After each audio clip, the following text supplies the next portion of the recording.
11:47 p.m. A finance minister sits in a quiet office, staring at a number that is too big to feel real. 2.3 trillion. That's what the country owes. And the strange part is not the size. The strange part is the plan. There is no plan to pay it back. Not next year, not in 10 years, not ever. And this is not a secret. Bond markets know it. Banks know it. Other governments know it. Everyone knows it. Yet they keep lending more. They lend calmly, predictably, almost eagerly. Because in the world of countries in debt, paying it back is not the point. That is the part nobody tells you. And once you see it, you can't unsee it. Because the same system quietly affects your mortgage rate, your savings, your taxes, and the price of food. All of it, right now. Most people imagine government debt like a giant credit card bill. You borrow, you spend, you owe, and one day you must repay. That logic works for you. It does not work for a country. A country does not play the same game you do. It plays a different game with different rules on a different scoreboard. And the goal is not to win by clearing the debt. The goal is to never have to clear it at all. This matters now more than ever because global government debt is at the highest level in human history. Over $100 trillion worldwide. That number is so large it stops meaning anything. But here is what does mean something. Every year countries borrow more than they borrowed the year before. And markets don't panic. In fact, they price this in as normal, expected, routine. So the real question is not why are countries in so much debt? The real question is why is nobody trying to get out of it? To understand this, you have to forget how debt works for a person and learn how it works for a nation. Let's start simple. Imagine you owe a bank $10,000. You need to pay it back. You must earn money first, then give it to the bank. Your money comes from somewhere else. That's the key. You don't control the source of money. You are inside the system. A country is not. A country sits above the system. And in many cases, the country actually controls the system that creates the money.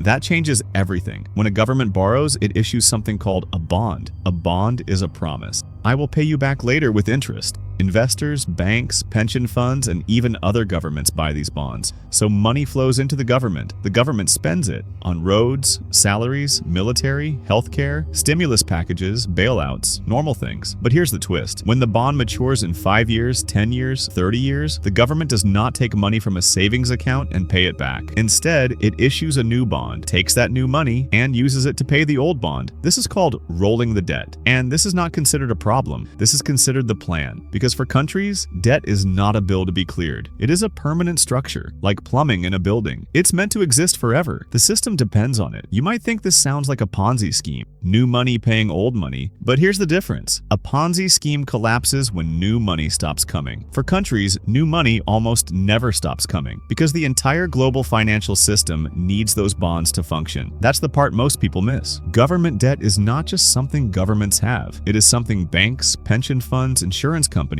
and financial markets desperately need. Those bonds are considered the safest asset in the world, safer than stocks, safer than real estate, sometimes even safer than cash. Banks use them as collateral. Pension funds store retirees' futures in them. Insurance companies rely on them. Central banks trade them. They are the backbone of modern finance. If governments paid off all their debt tomorrow, financial markets would panic because trillions of dollars of safe assets would disappear. There would be nowhere to put money safely. So the system is built on the assumption that governments will always owe money, not that they will one day be debt-free. Now, here's where it gets uncomfortable, because if you follow this logic, you realize something strange. Countries are not expected to pay back their debt. They are expected to manage it. There is a big difference. Paying back means making the number go to zero. Managing means making sure the number never becomes dangerous. What is dangerous? Not the size, the interest. As long as a country can pay the interest, nobody cares about the total. And even that interest is often paid by borrowing more. This is why you see headlines like government debt hits record high, and markets barely react, because markets don't look at the total debt. They look at debt compared to the size of the economy and the cost of servicing it. If the economy grows faster than the